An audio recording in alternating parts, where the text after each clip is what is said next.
Bibliophiles of the internet. My name is Adriana and today I'm here to bring you a little book haul. Yes, it is that time again to show you all of the books I have accumulated over the past couple of weeks or the past month. You know why we're here. I know why we're here. Let's cut to the chase and get started. The first book I have to show you is one that I should have mentioned in my last book haul, but I completely forgot about it and it totally slipped my mind, and that is Alana, the First Adventure by Tamora Pierce. From what I understand, this is a high fantasy story about a main character named Alana who has a twin brother named Tom. And the two of them are sent away together. Her brother is supposed to become a knight and she is supposed to train to become a sorceress, I believe. But Alana is not about that life. She has no interest in learning magic and she would much rather become a knight herself. So she and her brother trade places. She disguises herself as a boy and she begins her training as a page. First of all, Tamora Pierce is one of the queens of fantasy and I have never read any of her books, and that is shame on me because I need to read more fantasy that is written by women about women. I've heard absolutely amazing things about this series from Sam at Novel and Nonsense and Lindsay from Lindsay Ray, and also my good friend Louisina from My Reading Glasses. So the consensus seems to be read this book. Also, I'm getting some Mulan vibes from it and I am totally about that. The next book I have to show you is extremely exciting, and that is American Gods by Neil Gaiman. So if you watched my New Year's Bookalutions book tag, you know that this book has been on my TBR probably for the longest, and I finally want to try to read this book this year. So I thought that a good place to start with that goal would be to actually buy it. To be completely honest with you, I could not give you a summary of this book even if I tried. Like I said in my other video, all I know about this book is that it's one of Neil Gaiman's most highly acclaimed works. And what's more is that it's been recommended to me so many times and people I know in real life have personally recommended it to me,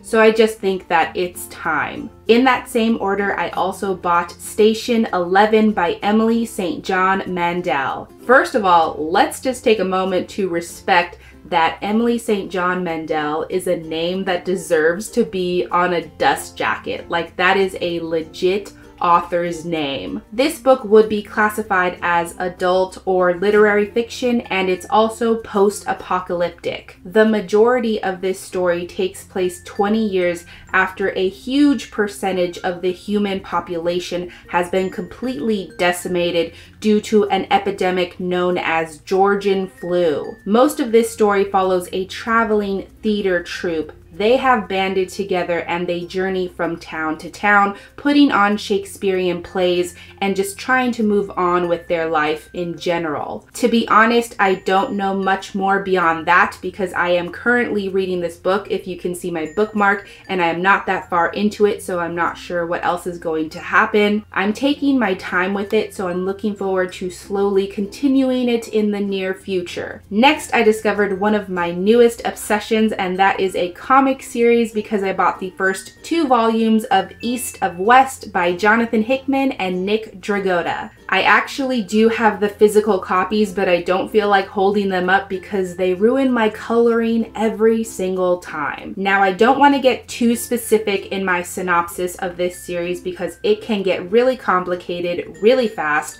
All you need to know is that it is a sci-fi comic series and it is an apocalyptic Western. Let me say it again, apocalyptic Western.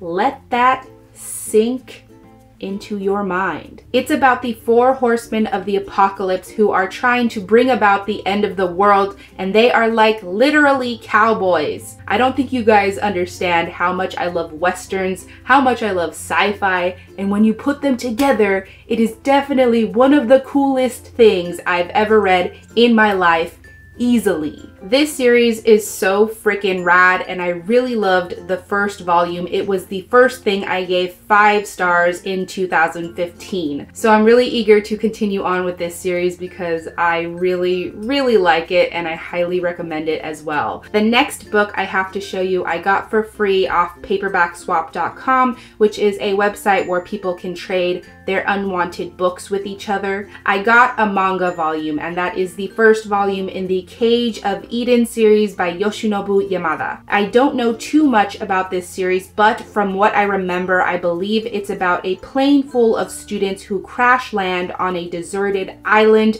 and they discover that there are prehistoric monsters living there. Starting the series isn't necessarily a very high priority at the moment, but I'm getting some Lord of the Flies vibes, I'm getting some Jurassic Park vibes, and I don't know what to expect, but I'm definitely intrigued.